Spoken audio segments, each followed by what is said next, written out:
할렐루야. 오늘은 사무엘하 11장 강론을 나누는 시간입니다. 사무엘하 11장 강해 설교 4번째. 여호와 보시기에 악하였던 다윗의 그 일들에 대하여서 나누는 시간입니다. 사무엘하 11장 18절로부터 21절의 말씀 함께 읽겠습니다. 요압이 사람을 보내 그 전쟁의 모든 일을 다윗에게 보고할세. 그 전령에게 명령하여 이르되 전쟁의 모든 일을 내게 네가 왕께 보고하기를 마친 후에 혹시 왕이 노하여 내게 말씀하기를 너희가 어찌하여 성에 그처럼 가까이 가서 싸우느냐? 그들이 성 위에서 쏠 줄을 알지 못하였느냐? 여룹베셋의 아들 아비멜렉을 쳐 죽인 자가 누구냐? 여인 하나가 성에서 맷돌 윗짝을 그 위에 던짐에 그가 데베스에서 죽지 아니하였느냐? 어찌하여 성에 가까이 갔더냐 하시거든 네가 말하기를 왕의 종 햇사람 우리아도 죽었나이다 하라. 21절의 말씀 가운데에 여룹베셋은 에룹베셰트라고 합니다. 에룹베셰트는 수치가 증가하다라는 의미를 가지고 있습니다. 본디 이것은 기드온의 별명입니다. 기드온. 본래의 별명은 여룹바알이었지요. 우리가 사사기서 가운데에 8장 강론 그 가운데에서 세부적으로는 8장 35절의 말씀에 이 사항들이 기록되어져 있습니다. 원래 본래 별명은 여룹바알이었지요. 허나 그 이방신 바알이라는 이름이 들어가 있는 것에 대하여서 히브리인들 즉 이스라엘인들의 눈치를 보게 되었고 그것을 베셋으로서 에룹베셋이라고도 히브리 명의로는 하는 것이요. 여룹베셋으로서 계명을 하였다라는 것입니다. 사무엘하 2장 그 가운데서 8절의 말씀을 참조하시면 되겠고요. 그 여룹베셋의 아들 아비멜렉은 아부와 멜레크의 합성으로서 나의 아버지는 왕 혹은 왕이시다. 사사기서 8장 31절의 말씀의 기록을 참조하시면 되겠고요. 맷돌 윗짝을 던져서 그가 죽은 곳이 바로 데베스이지요. 데베스는 테베츠라고 하여서 밝음이라는 의미를 가지고 있습니다. 그렇습니다. 18절로부터 21절의 말씀에 대하여서 죽을 수밖에 없는 전장에 37인의 용사 가운데의 하나였던 우리아를 또한 그들의 부하 장수들을 내몰아 죽게 한 다윗도 그리고 또한 요압도 우리아라는 그 부하 장수가 그 37인의 용사 용맹하기도 하지만 하나님의 나라와 하나님의 의를 위하여 살아가는 당대의 카도시 성도였다라는 것을 우리는 의심할 여지가 없지요. 그 카도시 성도의 삶을 살아갔던 우리아가 그 전장 가운데에서 결코 죽을 수밖에 없다라는 것을 뻔히 알고 있는 다윗과 요압. 지극히 추악한 죄인의 삶을 살았던 그 면모들을 오늘 우리는 말씀 통하여서 보고 있습니다. 이것이 어쩌면 우리들 각자가 살아가고 있는 삶일지도 모르겠다라는 생각이 들었을 때에 정말 처음으로는 많이 슬프고 또 일부는 이것이 마치 우리들의 삶이다라고 인정할 수밖에 없는 삶을 살고 있는 저로서는 분노가 일기도 했어요. 죽을 수밖에 없는 그 환경 가운데에 내모는 삶들을 우리들 가운데 누군가는 살고 있다. 우리들 가운데 누군가도 마치 우리아를 죽음으로 몰아낸 다윗과 또한 요압과 같지는 않은지 점검해 보시기 바랍니다. 그 점검의 도구는요, 내가 과연 우리아와 같은 자인지 아니면 당시의 다윗과 요압과 같은 자인지, 또한 오늘도 나눠보게 될 것이지만은 우리아의 처였던 아내였던 바세바와 같지는 않은지 점검해 보셔야만 된다는 것입니다. 그 도구는요, 우리들의 생각한 말과 행동이 아니에요. 하나님의 말씀입니다. 여러분 명심하여 들으세요. 하나님의 말씀 성경 66권 내 자녀와 친지와 이웃에게 가정과 일터와 그 모든 범사 가운데에서 가르쳐 지키며 행하는 삶을 유기하잖아요. 사울 왕과 같이. 아니요, 이때만큼은 사울 왕보다 더욱더 추악하고 악랄한 악인의 삶을 살았던 다윗과 같이 살아갈 수밖에 없다라는 겁니다. 명심하여 들으시기 바라요.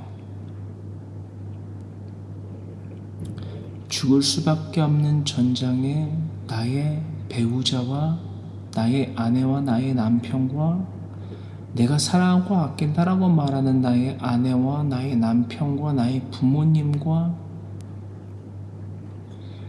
나의 할머니, 할아버지, 내 아들과 딸, 내 손주, 손녀, 며느리, 사위, 내 친지, 이웃들을 내어모는 추악한 악랄한 악인의 삶밖에 살아갈 수밖에 없다는 것입니다.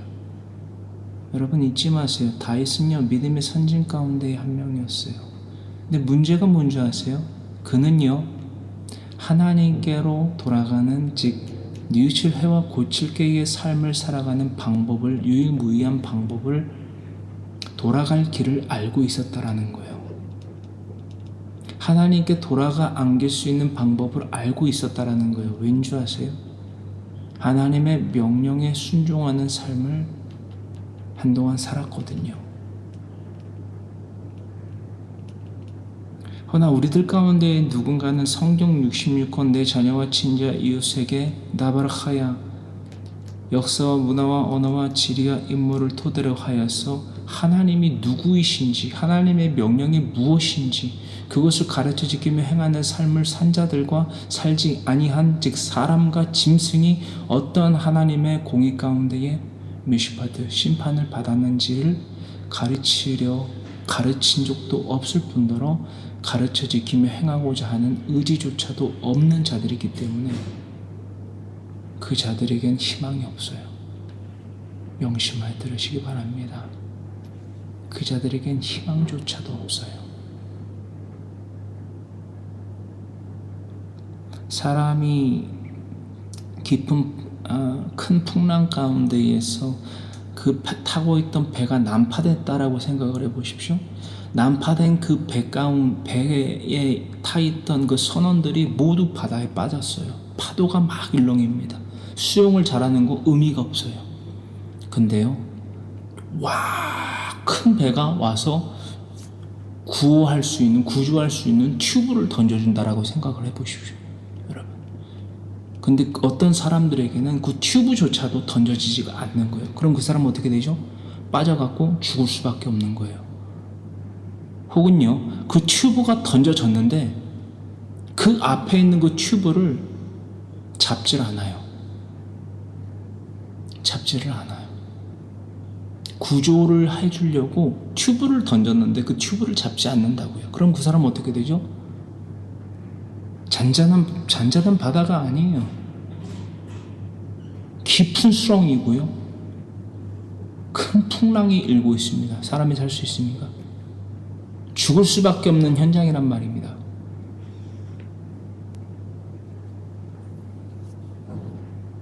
저는 여러분들에게 이렇게까지 비유로 삼아서 말씀을 드리는데도 여러분들이 그 영원한 견고한 생명줄을 잡지 않는다면, 즉 사람의 본분을 하지 않고 계속해서 먹을 것, 마실 것, 입을 것을 위하여 살아가며 사랑해, 괜찮아, 할렐루야 하면 주여 믿습니다 라는 거짓에 속고 속이는 삶을 살아간다면 저는 어쩔 수 없어요. 그건 하나님도 어떻게 안 하신다라는 것입니다. 왜? 우리에겐 자유의지가 있거든요. 자유의지를 주셨거든요. 만약 하나님이 우리를 로봇같이 조종하셨다면 태초의 인류인 아담과 하와는요 원죄를 짓지 않았어요. 어떤 말씀인지 아실까요, 여러분?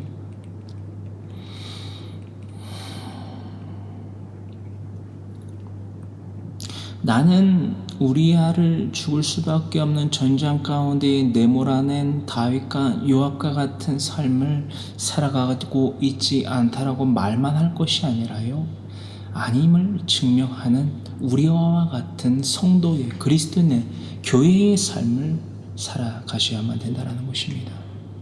레위기서 19장 15절로부터의 18절의 말씀 가운데에서 이 말씀 함께 읽기를 원하는데요, 여러분, 사람의 본분을 유기하는 자는요, 즉 욕심으로 말미암아 죄를 잉태케 된다라는 것입니다.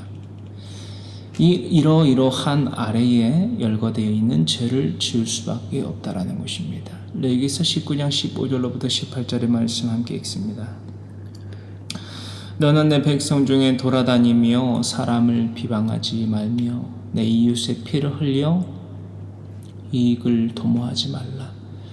나는 여호와이니라. 너는 내 형제를 마음으로 미워하지 말며 내 이웃을 반드시 약하게 견책하라.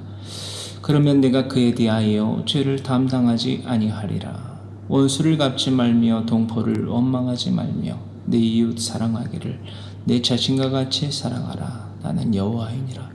하나님의 토라라는 거예요. 미츠와라는 거예요. 명령이고 계명이다라는 것입니다.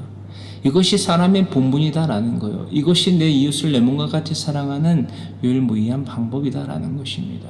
하나님의 말씀 성경 66권 내 자녀와 친지에게 이웃에게 가르쳐지기며 행하는 삶을 살아가지 아니하는 짐승들은요, 짐승과 같은 삶을 살아갈 수밖에 없어요. 짐승과 같은 짐승의 목적을 가지고 살아가는 자가 어떻게 사람이 될 수 있겠습니까? 할렐루야. 짐승과 같이 먹을 것과 마실 것, 입을 것을 위하여서 그것을 먹고 마시며 나누는 것을 사랑이라 아낌이라 부르는 자들이 할렐루야 주여 하면 믿습니다를 외친다고 해서 어떻게 사람이 될 거라고 생각하세요?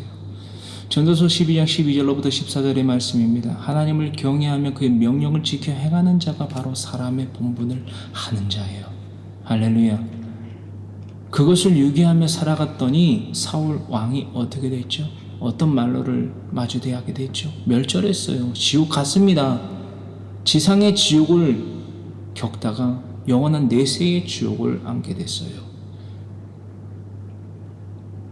지금 다윗은 지상의 지옥을 겪고 있습니다. 자신의 죄, 간음죄만을 저지른 게 아니에요. 지금 살인죄까지, 그 가운데서 추악한 청부살인죄까지 지었던 것이 바로 다윗입니다. 몇 번이고 말씀드렸지만 우리들 가운데에 적지 않은 수는요, 다윗은 간음죄를 저질렀고 살인죄를 저질렀다. 이거 두 개만 딱 꼽는단 말이에요. 근데 근본적으로 그 죄를 왜 짓게 된 거냐라는 거예요. 365, 248, 613가지의 해야 될 것과 하지 말아야 될 것, 613가지의 율법을 모두 어긴 것입니다. 여러분, 근본적으로. 살인죄만, 간음죄만 저지른 것이 아니라, 그것이 뭐 어떤 정도로서 저질렀다 안 저질렀다 이걸 논할 것이 아니라 근본적으로 사람의 본분을 유기했기 때문에 욕심이 잉태한 즉 죄를 낳고 죄가 장성한 자 사망을 낳는 이러한 수순 가운데에서 사망 즉 멸망을 낳기까지에 대하여서 그것을 장성하게 하지는 않았던 터라 다윗은 믿음의 선진 가운데 들 수 있었던 거고, 우리들 가운데에 이따도 나눠볼 것이지만 우리들 가운데 누군가는 이렇게 생각하고 말하고 반박할 수 있어요. 그러면 우리도 죄를 깨닫게 될 때쯤 되면 사울과 같은 멸절에까지 이르지는 않고 다윗과 같이 어느 순간 돌아서서 뉘우칠 회와 고칠 개의 삶을 살아가면 되는 거 아닙니까? 그럼 믿음의 선진 가운데 들고 있는 다윗과 같이 영생을 얻게 될 수 있는 것 아닙니까? 그런 허무맹랑한 이야기를 한단 말이에요. 그건 무슨 이단입니까, 여러분 도대체? 여러분, 다윗이, 제가 초반에도 말씀드렸지만 다윗이 어떻게 돌아섰다고요? 여러분, 돌아갈 처가 있었다라는 거예요. 도처가 있었다라는 거예요. 할렐루야. 도피성과 같이 돌아갈, 죄를 짓고 돌아갈 도피성이 있었다라는 거예요. 도피성에서 뭘 합니까, 여러분? 그 해의 대제사장이 죽을 때까지, 그 당대의 대제사장이 죽을 때까지 그 도피성에서 뉘우치 회와 고주 개의 삶을 살아간다라는 거예요. 회개 예지 슈브의 삶. 할렐루야. 이거 우리가 살아가고 있는 이 삶 자체가요, 이 땅에 발을 딛고 살아가고 있는 현세의 지금의 삶이 마치 도피성과 같다라는 것입니다. 할렐루야. 우리의 영원하신 대제사장 예수 그리스도께서 다시 오실 그날에 대하여서까지 우리는 도피성의 삶을 살고 있는 거예요. 할렐루야. 그런 이 메커니즘을 모르니까 그런 허무맹랑한 소리를 생각을 하고 있는 거예요. 이것을 또한 모르니까 가르쳐 지키며 행하게 하는 삶을 살아가고 있지 않고, 할렐루야 하면 주여 믿습니다라고 하면서 헌금 주머니에다 헌금 넣고, 저와 같은 목사들의 말에 여러분 아멘이십니까? 라고 할 때 아멘! 그러면 그게 믿음이라고, 교회 건물 무슨 교회 무슨 교회 십자가 걸어놓고 성경책 본문에 하등에 상관없는 이야기 해도 그냥 아멘하며 깔깔깔깔 호호호 하하하하, 때로는 눈물 흘리고 콧물 흘리고, 여러분 그게 뭐 하는 거예요? 집단 체면에 걸려갖고 살아가는 게 믿음이라고 말하기 일수인,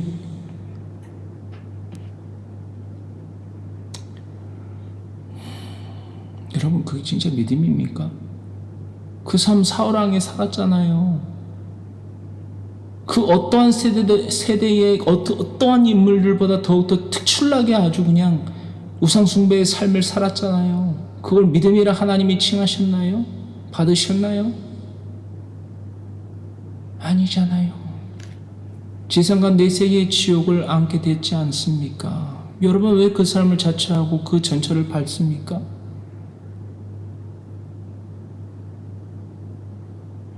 여러분도 한번 생각해 보세요.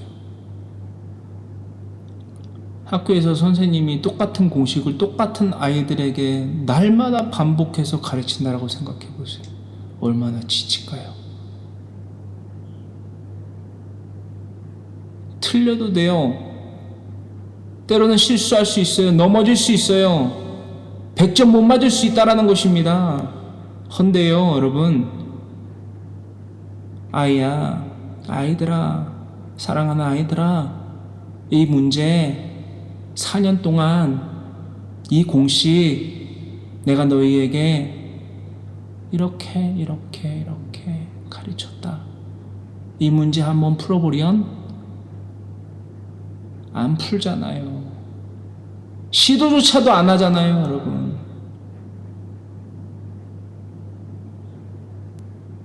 무슨 말인지 이해가 되십니까, 여러분? 능력이 있는 하나님의 말씀이 지금 바닥에 추락시키고 있잖아요. 버리고 있잖아요. 제가 너무 화가 나요.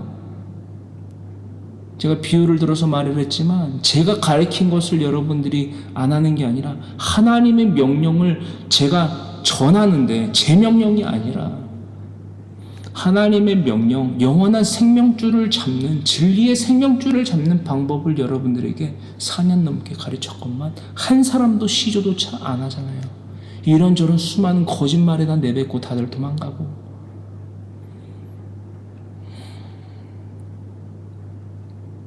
정말 화가 나요.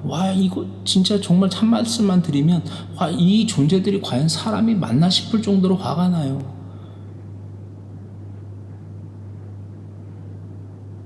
정말 죄송한데요, 비유가 상해요.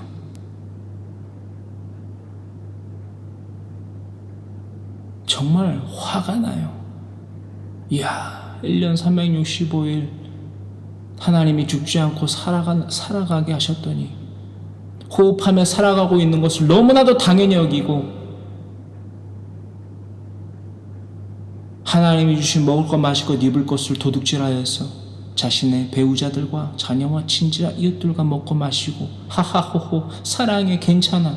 여러분 한 말씀만 드릴게요. 구역질나요. 구역질납니다.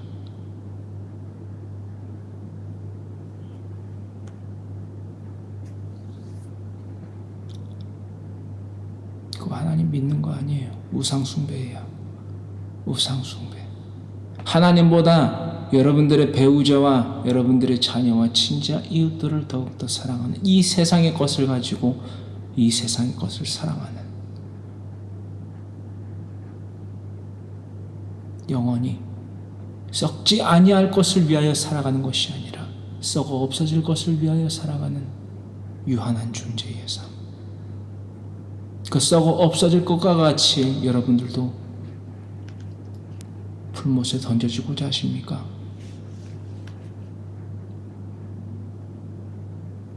여러분 하나님 믿으셔야 됩니다. 여러분 전 재산을 팔아서 여러분 헌금으로 내십시오. 이걸 말하는 게 아니에요. 그렇죠? 하나님 말씀 성경 66권 내 자녀와 친지와 이웃에게 가르쳐 지키며 행하게 하십시오. 그것 외에는 사람임을 증명할 수 있는, 하나님을 믿는 사람인 그리스도인임을 증명하는 수단 없습니다. 그것 외에는. 이거 가리키고 있는 거예요. 그걸 위해서 호흡을 하고요. 그것을 위하여, 그 삶을 살아가기 위하여서 호흡하고 오늘도 살아있음을 증명한다라고요.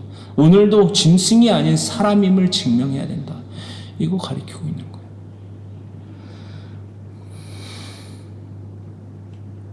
과연 우리는 위 말씀처럼 하나님의 말씀으로 나의 이웃을 약하고 견책함으로 하나님과 원수된 관계를 청산하고 청산케 하는 삶을 살아가고 있습니까?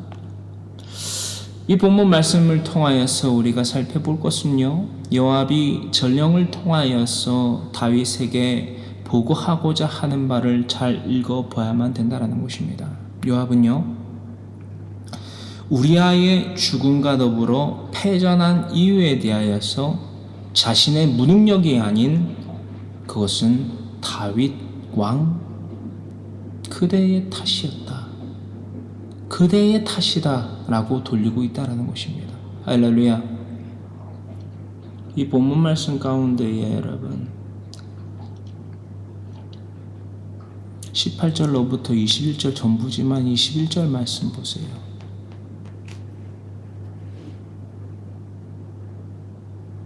무엇을 추궁할지에 대하여서조차도 요압은 다윗이 여룻베셋의 일에 대하여서 또한 그의 아들 아비멜렉을 쳐 죽인 자에 대하여서 그 데베스에서 있었던 사건을 꼬집어서까지 다윗 왕이 무엇을 통하여서 추궁할지에 대하여서 알고 있었다라는 거예요. 그런데 뭐라고 대답하라라고까지 대답까지, 그렇죠? 전령에게 대하여서 다윗이 이것을 가지고 추궁할 수도 있는데 네가 그때는 이렇게 말해. 왕의 종 햇사람 우리아도 죽었나이다. 할렐루야. 이 전쟁에서 패전한 것은요, 내가 무능해서 그런 게 아니에요. 왕, 당신도 알잖아요. 당신이 이 사람 우리아의 손에 들려서 나에게 보낸 편지가 있잖아요. 그 편지의 내용대로 나는 명령에 따랐고 그 명령에 적힌 대로 목적을 달성했습니다. 패전 따지지 마세요. 나는 당신의 명령을, 목적을 이루었을 뿐입니다. 할렐루야.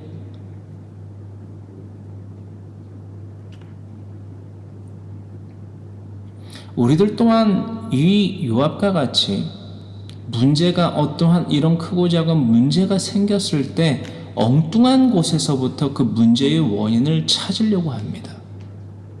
할렐루야. 그것이 어떠한 것이든 물리적인 모든 것을 다 동원해서 말씀드린 거예요. 어떤 상황 가운데에서, 환경 가운데에서, 삶 가운데에서 문제가 생겼을 때예요, 여러분, 엉뚱한 곳에서 그 문제의 원인을 찾으려고 해요. 그리고 해답도 그 엉뚱한 문제 가운데서 찾으려고 해요. 여러분, 문제는요, 다름 아닌 사람의 본분을 유기한 나로부터 시작된다라는 것을 잊지 마십시오. 건강이요? 어떠한 사고요? 어떠한 문제의 차질이 생겼어요? 가족 간에 불화가 생겼어요? 그 문제의 원흉이 뭐죠? 바로 나예요. 사람의 본분을 유기한 나로부터 시작된다고요. 부모님들 잘 들으세요.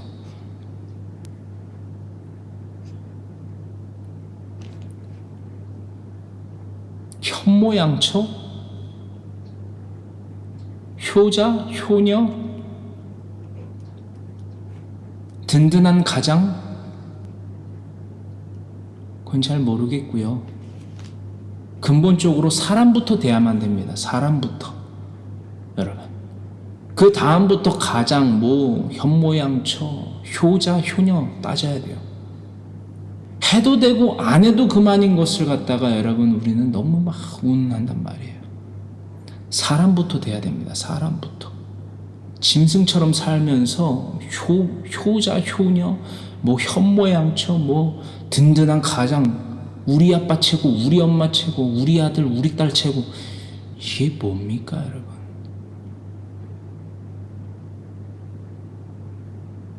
인생을 여러분 우리는 좀 진지하게 살아야 돼요.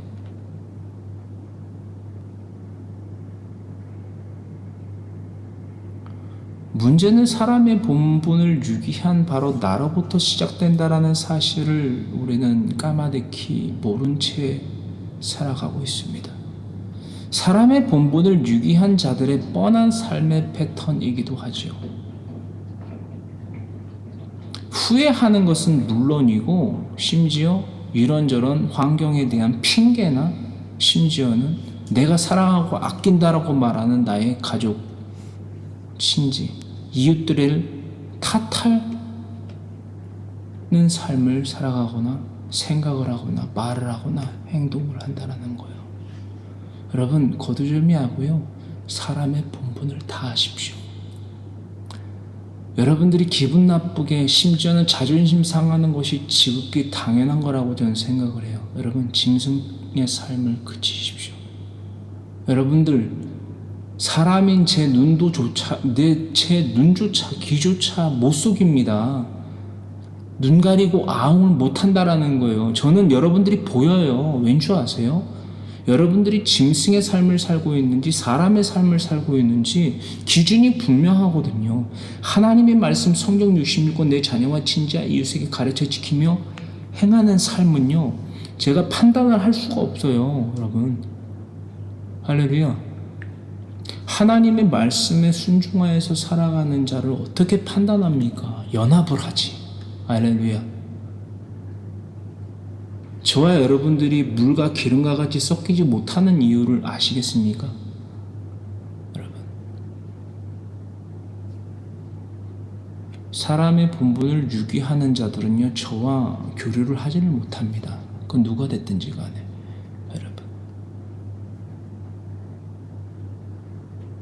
짐승처럼 살아가고 있으면서 자기가 사람이라고 하면 제가 사람 취급을 합니까? 여러분, 구체적으로 말씀드리는 거예요. 사람인 채 하는 짐승과 제가 사람이 하는 교류를 하겠냐라는 거예요. 국률이 여기죠. 그래서 지금 이렇게 목을 메어가면서 지금 하나님 말씀 순종하여서 사람의 본분에 대해서 4년 넘게 지금 이러고 있잖아요. 사랑하니까. 원수도 사랑하라 명령하셨으니까, 짐승과 같은 삶을 살아가는 자들 사랑하라 하셨으니까, 베헤마. 사무엘하 11장 22절로부터 25절의 말씀 함께 읽겠습니다. 전령이 가서 다윗에게 이르러 요압이 그를 보낸 모든 일을 다윗에게 아뢰어 이르되 그 사람들이 우리보다 우세하여 우리를 향하여 들로 나오므로 우리가 그들을 쳐서 성문 어귀까지 미쳤더니 활 쏘는 자들이 성 위에서 왕의 부하들을 향하여 쏘매 왕의 부하 중 몇 사람이 죽고 왕의 종 햇사람 우리야도 죽었나이다 하니 다윗이 전령에게 이르되 너는 요압에게 이같이 말하기를 이 일로 걱정하지 말라. 칼은 이 사람이나 저 사람이나 삼키느니라. 그 성을 향하여 더욱 힘써 싸워 함락시키라 하여 너는 그를 담대하게 하라 하니라. 여러분 22절로부터 25절의 말씀을 저와 함께 읽으시면서 또한 묵상하시면서 어떤 생각이 드시나요? 저는 두 가지 생각이 들었어요. 정말 다윗이라는 인물이 어디까지 죄악에 파묻혀서 죄를 장성하게 할까? 두 번째, 결론적으로 말씀드려서 믿음의 선진 가운데 결국 들게 된 다윗. 제가 여러분들에게 전 정말 너무 힘들거든요. 이렇게 힘들어서 정말 저는 이런 생각까지 해요. 정말 빨리 죽었으면 좋겠다. 일반적으로 자살을 하고 막 그런 생각이 아니라 정말 하나님이 나를 빨리 순교하게 하셨으면 좋겠다라는 생각이 들 정도로 힘들어요. 하나님 감사합니다. 내 영혼을 받아주시옵소서 라고 하면서 하나님이 나를 순교하게 하셨으면 좋겠다 라는 생각까지 합니다. 너무 지쳤어요. 근데 너무 이렇게 힘들다라고까지 여러분들에게 말하는 때에까지 이르면서도 이것을 놓지 않고 있는 이유가 뭔지 아세요? 다윗이 변했잖아요. 하나님께로 슈브 되돌아왔잖아요. 잃어버린 영생을 회복했잖아요. 할렐루야. 이 가능성이 저뿐만이 아니라 여러분 모두에게 더해지기를 바라는 그 마음 하나, 그 소망 하나 가지고 이 삶을 그치지 않고 살아가고 있잖아요. 여러분 뭐가 사랑 같아요? 착각과 망상 가운데 빠져서 여러분들 속골 속이는 그것이 사랑 같아요? 아낌 같아요? 그건 도둑질이죠. 우상 숭배의 삶이죠. 여러분 명시하세요. 분명히 여러분 집중해서 파악하세요. 인정하세요. 그건 우상 숭배의 삶이에요. 사랑이 아니라 아낌이 아니라.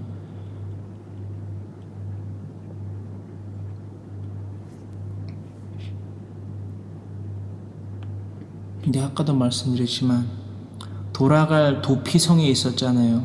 돌아가는 방법을 알았잖아요. 어디에 도피성에 있는지를 알았잖아요. 그리고 도피성에서 무엇을 하며 살아가는지를 알았잖아요. 다윗이요. 여러분들은 어때요? 도피성이 뭔지 관심도 없고 도피성에서 살아가야 되는 삶이 무엇인지에 대해서 관심조차 없고 이 말인즉슨 살아간 적이 없기 때문에 살아가고자 하는 목적성이 없기 때문에 여러분들은 착각과 망상 가운데 빠져서 거짓된 헛된 우상 숭배의 삶을 계속해서 영위하고 있는 거예요. 여러분 차라리 여러분들이 살고 싶은 대로 사세요. 그게 차라리 나아요. 차라리 그게 나아요.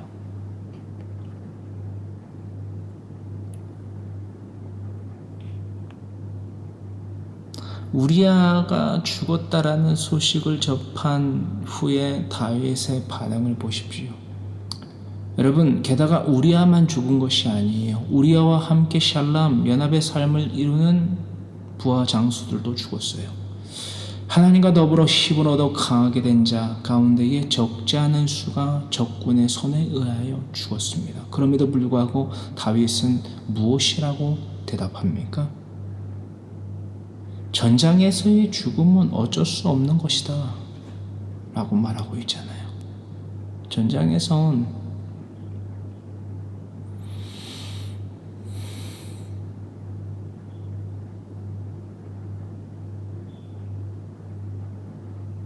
전장에선 칼이 이 사람 저 사람 다 죽여 삼켜.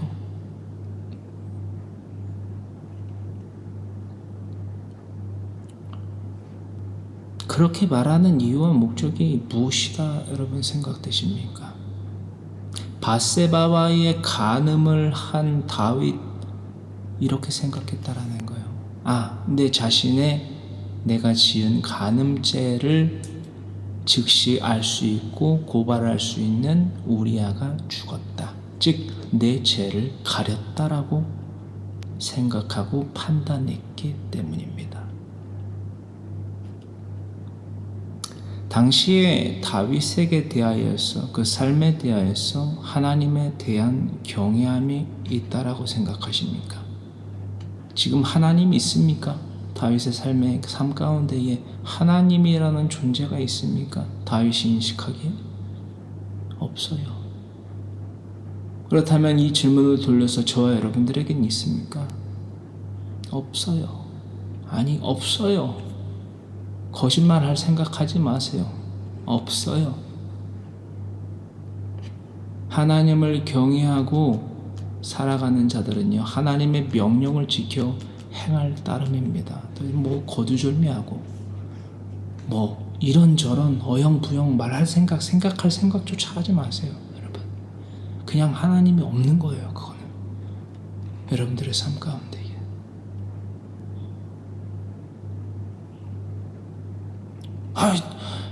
목사님이 어떻게 알아요? 그렇게 함부로 얘기해요. 함부로 얘기하는 게 아니라 증거가 없잖아요.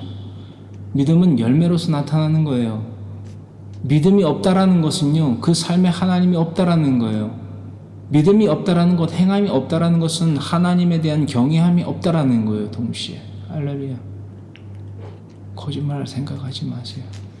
그냥 차라리 제가 밉다라고 이야기하세요. 싫다라고 얘기하세요. 옳은 소리, 진리의 소리 하는 제가 싫다라고 말하세요. 솔직하게, 담백하게.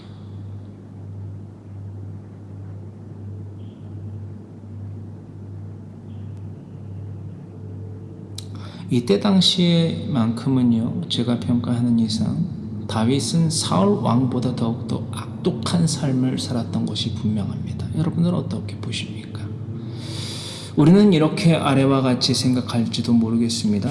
사울보다 악한 삶을 살았던 다윗도 결국에는 슈브, 회개하고 믿음의 선진 가운데 이게 들었지 않습니까? 그 말인즉슨 영생을 얻었다. 이기에 나도 회개하고 영생을 얻을 수 있지 않습니까? 라고 말할 수 있겠습니다만 양심이 있어야죠, 사람이. 양심이 화인 맞으셨습니까, 혹시? 우리는 무엇이 뉘우칠 회이며 고칠 개인지조차 모르며 관심조차 없고 그럼으로써 행하지 않는데 하나님의 말씀 성령 66권을 나바락하여 강론한 적도 하고자 하는 의지조차도 없는 자들이 무슨 회개를 논하고 있습니까? 양심이 있어야지. 양심이 있어야죠, 사람이라면. 양심을 유기하면요, 짐승과 과연 뭐가 다릅니까? 양심을 유기하는 자가 짐승과 다를 바가 뭐냐라는 거예요. 기분 나쁘세요? 정상이에요.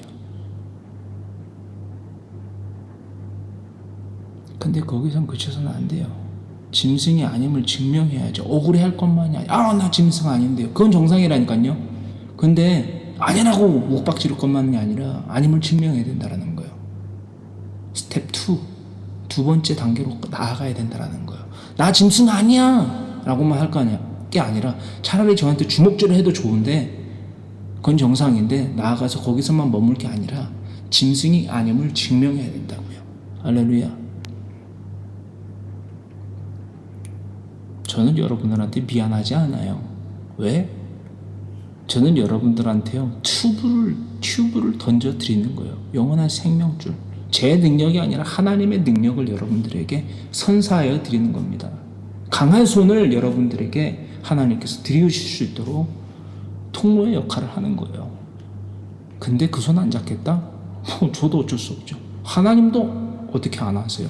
강제로 몇 살 안 잡으시거든요. 강제로 머리끄댕이 안 잡으신다고요, 여러분.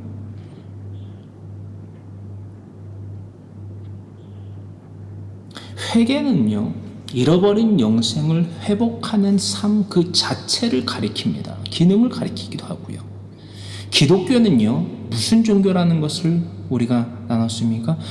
회개의 종교인 것을 잊지 말아야만 됩니다. 기독교는 뉘우칠 회와 고칠 개의 종교이다. 회, 무엇이 뉘우칠 회입니까? 무엇으로 뉘우칠 회, 무엇이 죄인지를 알게 되냐라는 거예요. 뉘우치냐라는 겁니다. 고칠 개, 뉘우친 회만을 가지고 회개가 성립이 되지는 않지 않습니까? 할렐루야. 고칠 개, 과연 무엇이 뉘우칠 회인지를 알았다면, 내 죄가 뭔지를 뉘우쳤다면, 하나님의 말씀 성령 66권으로, 그렇다면 그 삶으로부터 떠나는 고칠 개의 삶을 살아야만 된다는 거예요. 이 개가 합쳐져서 기독교라는 종교를 이루는 속성이 된다라고 말씀을 드리고자 합니다. 이것을 잊지 마세요. 이것을 알고 이를 통하여 하나님께 대하여 야레, 경외함을 갖는 자들은요, 히브리어로 야레는요, 따라하십니다. 야레는 두려워함, 떨려함이라는 의미를 가지고 있습니다. 이 하나님께 대한 경외함을 갖는 자들은 사람의 본분을 유기하는 삶을 결코 살지 아니한다라는 것입니다. 아예 속성적으로 경외하는 삶을, 사람의 본분을 유기하는 삶을 결국 살지 못한다라는 거예요. 마태복음 25장 31절로부터 46절의 말씀 가운데에서 41절로부터 46절의 말씀 함께 읽기를 원합니다. 이것은요, 사람의 본분을 다하는 자와 우리가 샬람, 연합을 해야 하는 이유와 목적을 가리키고 있습니다. 하나님의 말씀 성경 66권을 내 자녀와 친지와 이웃에게 날마다 목숨 걸고 가르쳐 지키며 행하는 자와 샬람, 연합해야 하는 이유와 목적 말입니다.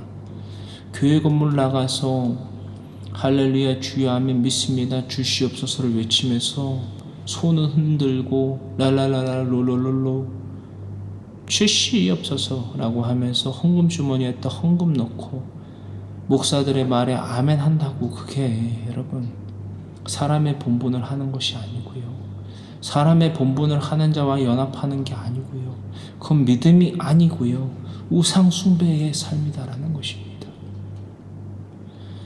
그것을 믿음이라 일컫지 마십시오. 정말 화가 나요.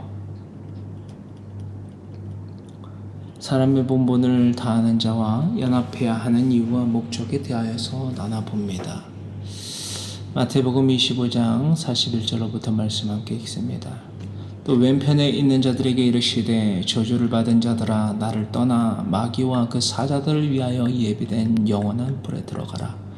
내가 줄일 때에 너희가 먹을 것을 주지 아니하였고 목마를 때에 마시게 하지 아니하였고 나그네 되었을 때에 영접하지 아니하였고 헐 벗었을 때에 옷 입히지 아니하였고 병 들었을 때와 옥에 갇혔을 때에 돌보지 아니하였느니라 하시니 그들도 대답하여 이르되 주여 우리가 어느 때에 주께서 줄이신 것이나 목마르신 것이나 나그네 되신 것이나 헐벗으신 것이나 병 드신 것이나 옥에 갇히신 것을 보고 공양하지 아니하더이까. 이에 임금이 대답하여 이르시되 내가 진실로 너희에게 이르노니 이 지극히 작은 자 하나에게 하지 아니한 것이 곧 내게 하지 아니한 것이니라 하시리니 그들은 영벌에 의인들은 영생에 들어가리라 하시니라. 아멘. 여러분, 우리가 상식적으로 생각해서요, 누가 악인이며 누가 의인이로서 지옥 혹은 영생에 들어가게 되는 자들이라 생각하십니까? 무엇이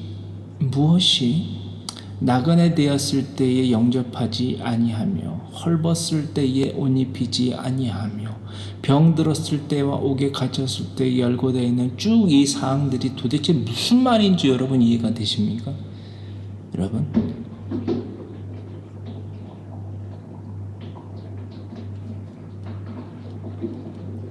어떤 단순히 물리적인 것들을 이야기하고 있는 것이 아니에요.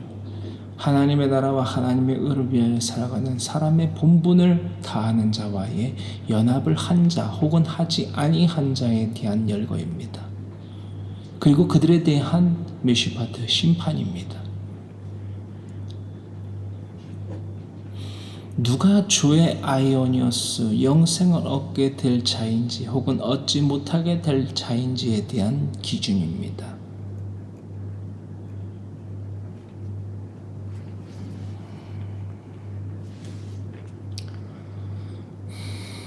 사무엘하 11장 26절의 말씀입니다. 함께 읽겠습니다. 우리아의 아내는 그 남편 우리아가 죽었음을 듣고 그의 남편을 위하여 소리내어 우니라. 가증스러운 눈물이죠. 추악한 눈물이에요.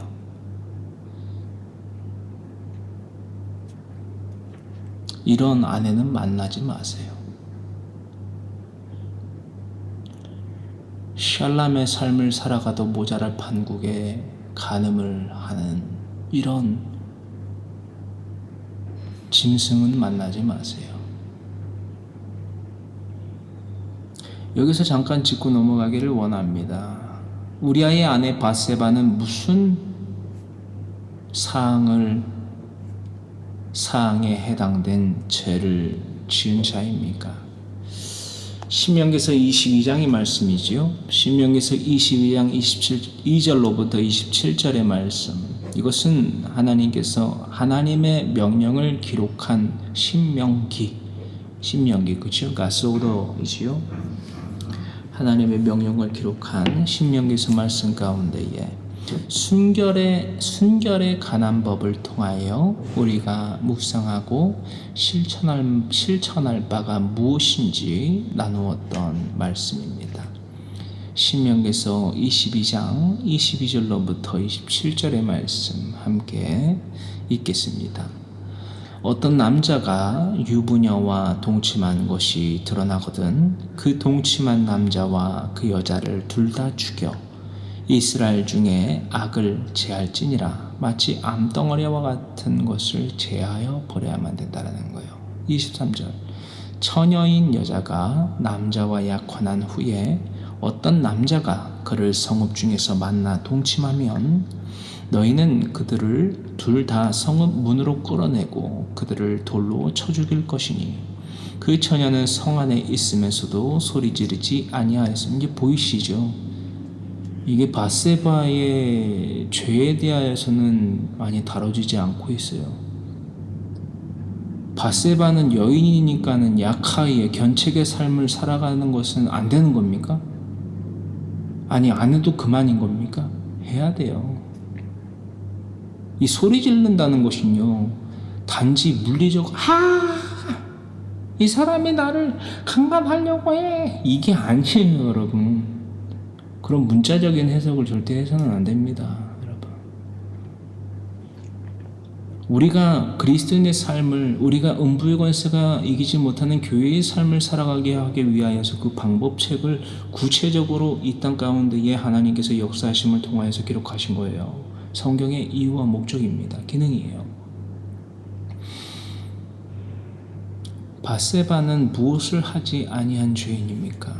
이것을 지금 나누고 있습니다.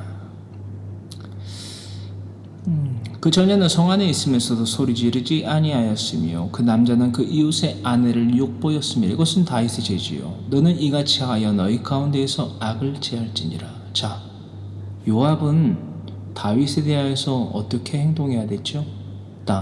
또한 요압이 보낸 그 전령은 다윗에 대하여서 어떻게 했어야 됐죠? 약하흐 해야만 됐다라는 거예요.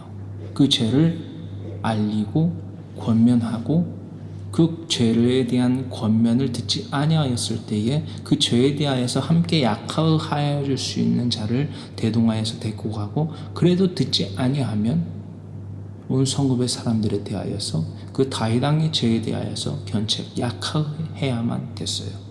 할렐루야. 세력 있는 자라고 두둔해서는 안 됩니다.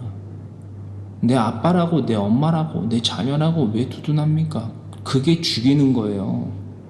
여러분 우리 정신 차려야 돼요. 그게 사랑인 것 같아요. 여러분 뭐가 사랑인 것 같아요? 제가 전하는 하나님의 사랑이 사랑입니까? 말씀이 사랑입니까? 여러분들이 하는 사랑에 괜찮아가 사랑입니까? 여러분들이 하는 거는 우상 숭배고요. 제가 전하는 사랑은 완전한 사랑이에요. 왜? 제가 여러분들에게 사랑을 전하는 게 아니라 하나님의 사랑을 제가 여러분들에게 전하는 거기 때문에 이게 완전한 사랑인 거예요. 여러분들이 하는 건요 거짓이고요. 이해되십니까? 도둑질이고요. 여러분들이 소고기, 돼지고기 닭고기 여러분들이 만드실 수 있어요? 닭을 여러분들이 지으실 수 있어요? 여러분들이 지으셨어요? 아니잖아요. 여러분들이 공기 중에 있는 산소를 만들 수 있어요? 아니잖아요. 어떤 과학자가 그걸 만들 수 있죠? 하나님이 만드신 거예요. 왜 그걸 도둑질해요, 여러분? 근본적으로. 이거 반박할 수 있어요, 여러분? 여러분들의 백체, 여러분들이 지었어요, 여러분? 못 짓잖아요. 여러분들의 능력의 한계가 딱 거기에요. 반박을 못 하잖아요.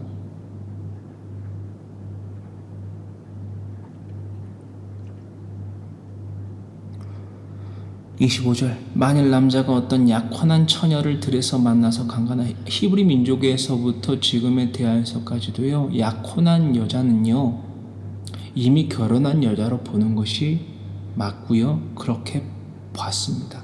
그래서 약혼한 처녀를 들에서 만나서 강간하였으면 그 강간한 남자만 죽일 것이요. 할렐루야. 들에서 만났을 때. 26절 처녀에게는 아무것도 행하지 말 것은 처녀에게는 죽일 죄가 없습니다. 이 일은 사람이 일어나 그 이웃을 쳐 죽인 것과 숨었다가 갑자기 나타나서 사람을 죽인 것과 일반이다라는 것, 같다라는 것이요. 일반이라는 것. 같은 것이라 남자가 처녀를 들에서 만난 까닭에 그 약혼한 처녀가 소리질러도 구원할 자가 없었음이니라. 26절부터 27절은 비고의적인 죄, 그저 부지 중에 범한 죄를 의미하고 있다는 것입니다. 정도를 수위를 따져서 말씀을 드리면 이것이 죄가 아니다라는 것입니다. 이 말씀들은 단순히 물리적인 육체적 간음을 가리키고 있는 것이 아닙니다. 뭐 혼인하기 전에 다른 여성과 남성과 성교를 했네 안 했네 이걸 따지고 있는 게 아니에요. 어떤 말씀인지 아시겠어요, 여러분? 물론 해서도 안 되지만 그거를 지금 이 말씀에서는 따지고 있는 것이 아니다라는 것입니다. 할렐루야. 이 말씀들은 이렇게 물리적인 단순한 육체적 간음을 가리키고 있는 것만이 아닙니다. 근본적으로 사람의 욕심이 무엇인지 나눠봤기 때문에 충분히 이해되시리라 생각되고요. 우리의 몸은 하나님이 거하시는 거룩한 전임을 잊지 아니하는 자들이라면 고린도전서 3장 16절과 17절로부터의 말씀이지요.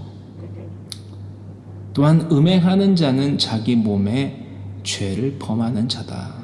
6장 18절로부터의 말씀을 상고하셨을 때에 이 엄한 경고의 말씀들이 있기 때문에 우리는 하나님을 믿는다는 것은 사람의 본분을 다하는 삶을 가리키고 있으며 그 삶을 유기하는 자들은 바로 그 자기 몸에 죄를 범하는, 즉 간음을 하는 우상 숭배자의 삶을 살아가는 자다라고 기록하고 있는 것입니다.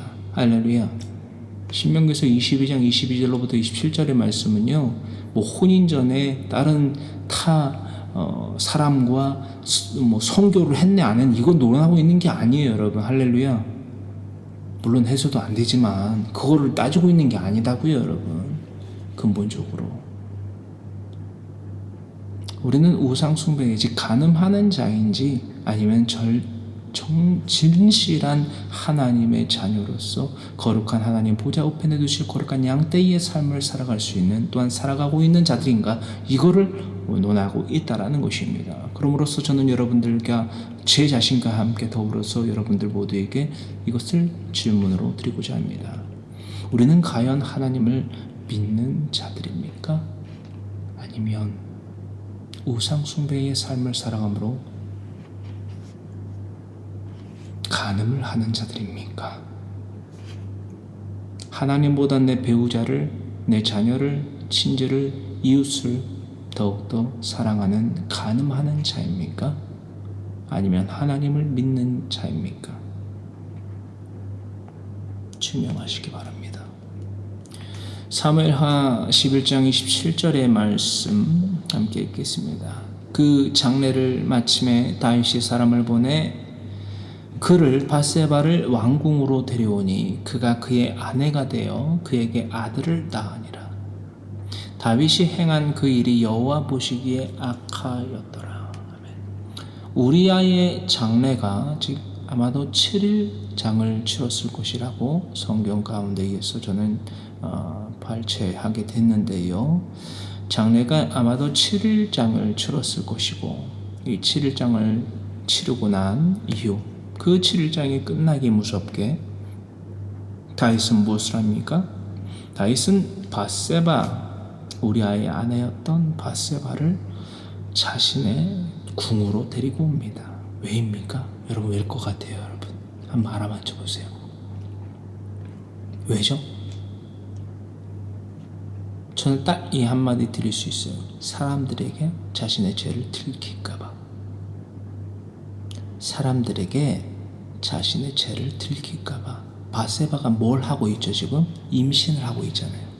근데 밖에서, 왕궁이 아닌 밖에서 사람들에게 노출되어 있는 상태에서 해산을 한다라고 생각해봐요. 근데 우리아는 집에 내려갔습니까? 안 내려갔습니까? 안 내려갔다고요, 여러분. 근데 밧세바가 해산을 해버려요. 그럼 사람들이 어떻게 판단하고 생각하고 움직이겠습니까? 다윗의 명예가 실추될 것이 자명했다라는 것입니다. 그래서 7일장이 끝나고 낙이 끝나기 무섭게 부랴부랴 밧세바를 자신의 궁으로 데리고 옵니다. 그리고 밧세바는 그에 대해서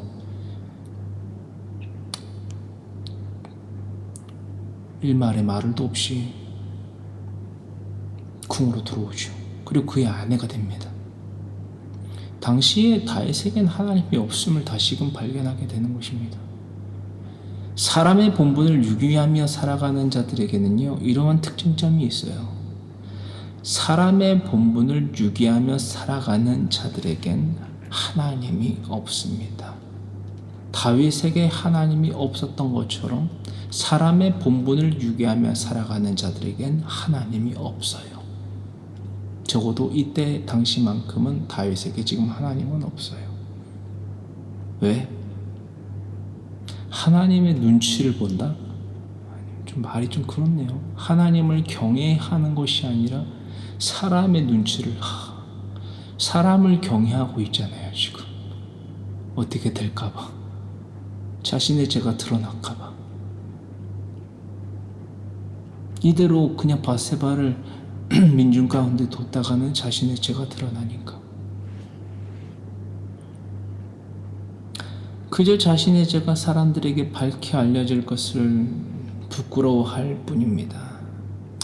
이러한 삶의 패턴은 곧 습관이 되어서 쌓이고 굳어져서 짐승의 삶을 유지하기가 일쑤입니다. 여러분 명심하세요. 짐승이 아닌 사람의 삶을 살아가심으로써 내가 간음하는 짐승과 같은 자가 아니라 그 진중 가운데에서 도려져 내버려져야만 하는 암과 같은 존재가 아니라 하나님을 야래 경외하며 하나님의 명령을 지켜 행하는 사람임을 증명하는 그리스도인의 삶을 살아가겠다고 거룩하신 주님의 성호 세 번 부르짖고 간절히 기도드립니다. 주여 주여 주여 살아 역사하신 주님, 날마다 우리에게 더하신 이 호흡, 이 백체, 이 모든 물질, 하나님의 나라와 하나님의 의를 위하여 살아가는 그리스도인의 삶을 증명하기 위하여 사용되기를 간절히 소망합니다. 그 마음 가지고 그 생각과 그 말과 그 행동을 실천함으로 이 믿음의 연보 주님 앞에 가지고 나왔습니다. 주님 기뻐 받아 주시옵소서. 나의 삶을 기뻐 받아 주시옵소서. 주여, 주여, 주여. 나의 삶이 주님에게 바쳐지는 예배가 되기를 원합니다. 제물이 되기를 간절히 소망합니다. 내가 짐승이 아님을 증명하는 모든 사람의 본분을 행하는 그리스도인의 삶을 살아가겠사오니 이 믿음의 서원지 교행하는 그 모든 자들에게마다 놀라운 보혜사 성령님의 내주 교통의 역사로 말미암아 세상 끝날까지 함께 하시는 주님의 언약 이루어 주시옵소서. 감사하며 살아 역사하신 우리 구주 예수 그리스도의 이름을 받들어 아버지와 아들과 성령의 이름으로 감사하며 기도드립니다.